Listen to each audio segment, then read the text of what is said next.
Nakakalungkot na realidad sa ating buhay. Kapag buhay ka pa, kakain ka ng simple lang.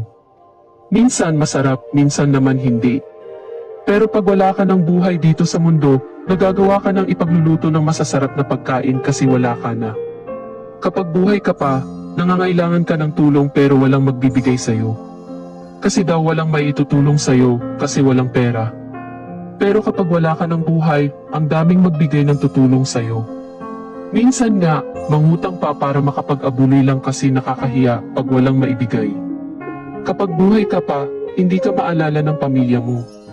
Pero kapag wala ka na, kumpleto lahat sila, parang reunion pa. Nagsama-sama at ginawang pang pagkakataon para magsaya. Kapag buhay ka pa, walang magbibigay sa'yo ng bulaklak.